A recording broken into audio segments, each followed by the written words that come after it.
week. Lots of good work done on the road recruiting as well. Got some good work done there as well. And looking forward to getting our fans back in the stadium. They did such an awesome job last time we were there, providing a great atmosphere and giving us an advantage. Looking forward to seeing them again as we get to play a Friday night game on national TV against Cal. So open to questions.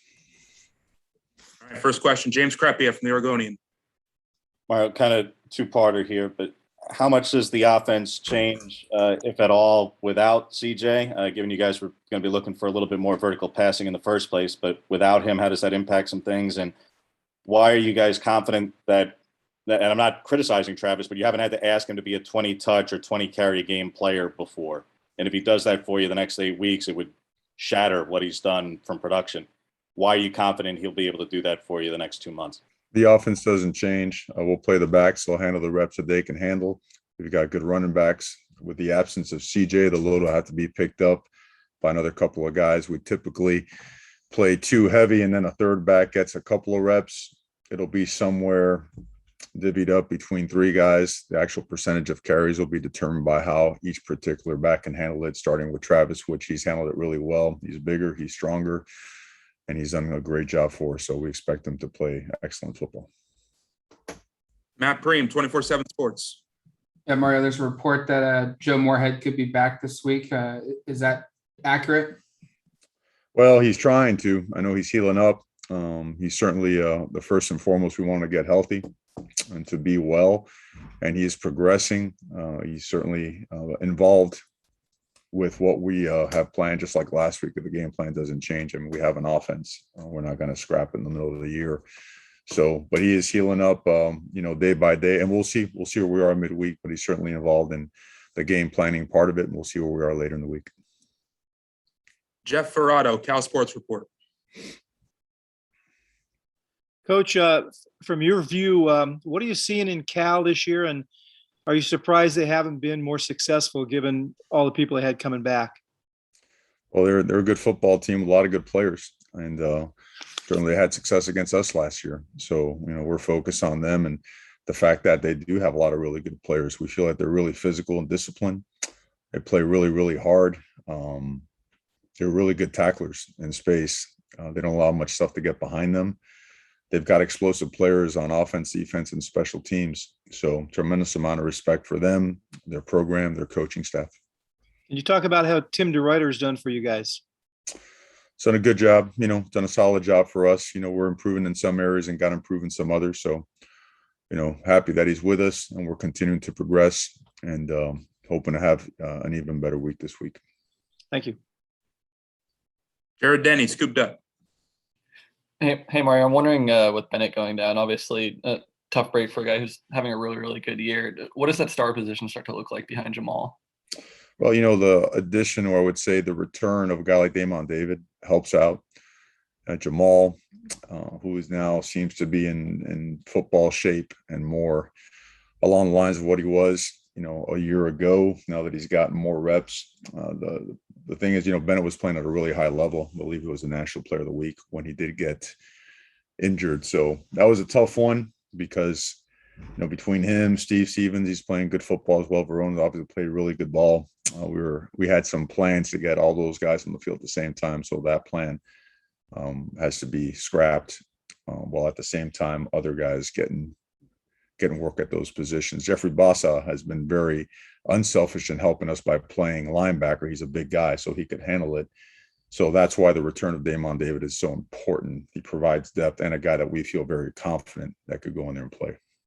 Is the plan for Bassa to stick at weak side linebacker then? Well, just for the season. He's an excellent nickel. He's an excellent safety. And the guy really, really smart, learns football well, adjusts well. He's physical. So he was, it's just, again, a very unselfish move. We're glad that we have him with us because he's doing a great job. Every week he just gets better and better with the reps that he gets. But that is a move for the year. James Crepia. Kind of follows nicely with that, Mario. Just going back a bit, the 2-minute defense in the last game and just the thought process of sticking that Tim didn't go with dime as much, but how much did you mentioned kind of a lack of availability there? Did personnel availability in the secondary play into that? And just the general thought process of either going with dime in that situation or not, and how that might change going forward in those sort of situations. Well, nickel and dime calls are real similar, and the cover techniques that are used are almost identical. The body types that were in there, they're all of equal ability. I don't see a nickel and dime being a difference. Not having Triquez in there, he was ejected for what they said was a targeting call, which again, whatever there. But the fact that technically being, you got to play leverages the right way. And we got beat on a lot of in cuts on that last drive. And we certainly, there were a lot of penalties on that last drive, some that we can avoid and some that, whatever. So we got to certainly do a much better job, because 19 plays previous to that drive, 5 straight kit, we had held them to about 11, 12 yards of total offense. And that's the way we're supposed to be playing. And on the last drive, we didn't. So we got to hold ourselves accountable as coaches, teach it better, call it better, adjust from a leverage standpoint, whatever way we have to prevent that result.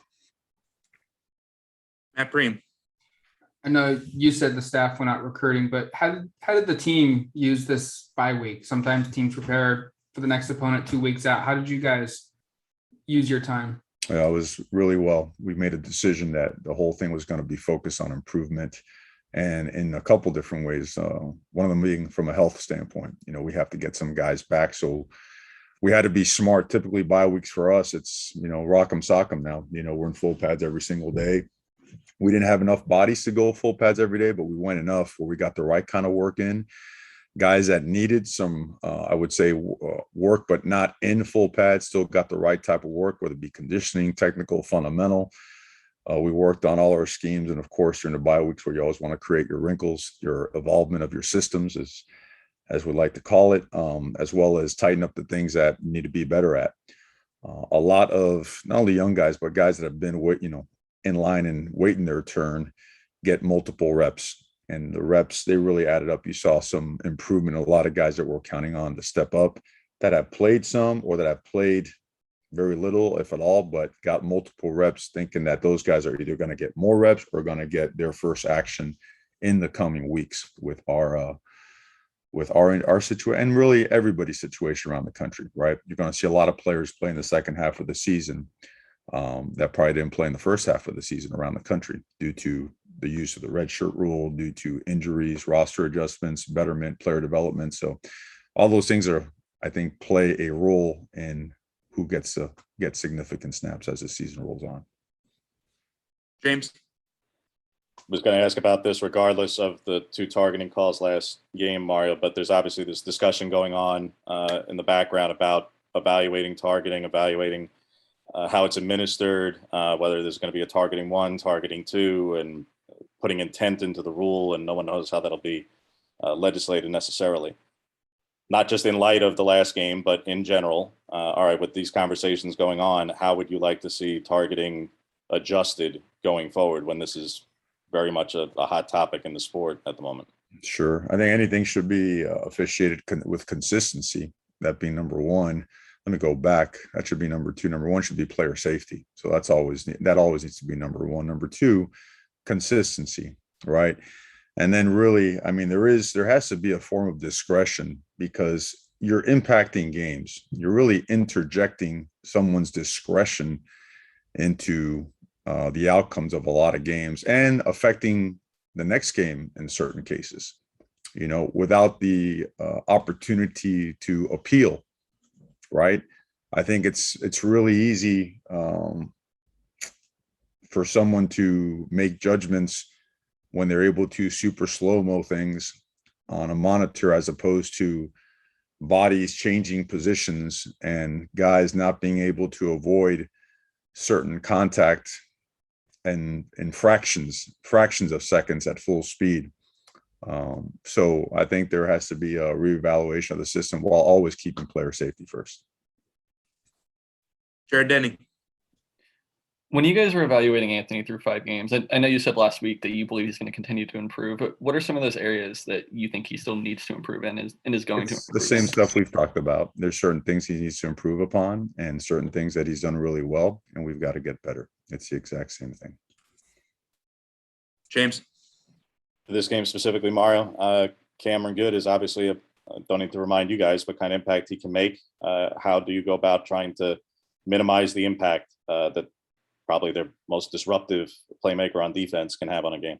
I think he's as good of a edge player and disruptive force as you'll find in the country.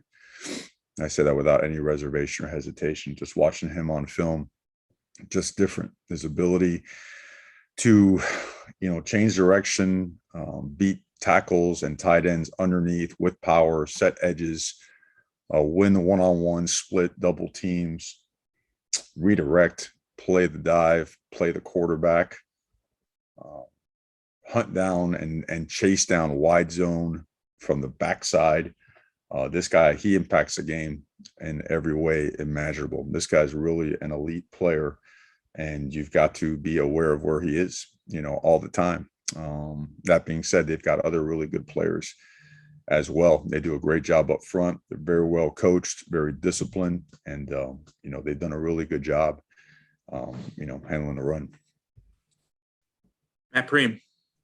Your offensive line has helped this run game be really good, one of the best in the conference. Your scoring offense is best in the conference. Just your thoughts on their development, from week 1 to now going into your 6th game of the year. Yeah, honestly, man, we just got to keep getting better. I don't think anyone on our team is looking for praise, and not saying that we, don't deserve credit for, improvement and everything else. I just think we're at the point where every ounce of focus is just on, hey man, let's go get better. We did that during the bye week. We feel like our focus is strong, and it has to be that, you learn lessons along the way, especially when you sit back and you watch college football yesterday. You realize how difficult it is to win football games, and how you're never out of it, right? You're never out of it one way or the other. And I say all this just to kind of go back to the question and realize that the focus has to be on what you're doing right now to improve, so that you have more success on a play-by-play basis. Stack those plays.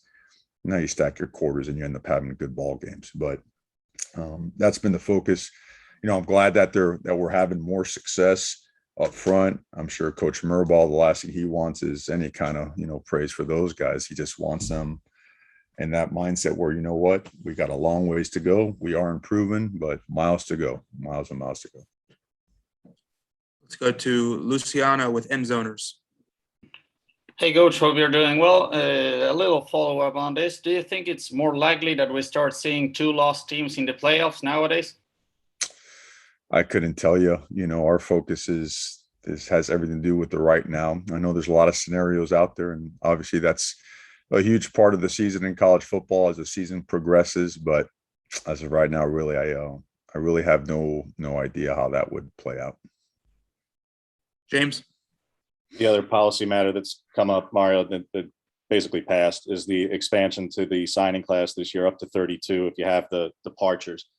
I have no idea how that may or may not impact you. You've always talked about trying to sign the max and see where things go. Your initial thoughts of how that might or might not impact you, as you were just out recruiting this past week during the bye week, expanding the class potentially. I mean, it does require guys leaving to do that, but how that might impact you guys and your plans for this year's signing class. Again, it all depends if you're allowed to sign, if it's a retroactive type of, criteria to be able to do it, or if you can just project and then figure it out later. I don't know. I think it's smart to be able to provide some relief, because teams have found themselves in a real pinch, and not only because of transfers, but sometimes, maybe they should expand it and also look at post-spring. God forbid there's some injuries in some critical areas. Example, if this was spring ball right now and we had the injuries we had at linebacker, we'd be seeking to sign 3 or 4 guys at that position. So there's some things to be taken into account, because again, there's a way for, spots to be vacated, but there's not a way for spots to be replenished or roster to be replenished. And I think it's smart that we're investing and looking at some ideas. I'd like to see how the whole thing lays out, really, James, before being able to comment on it further.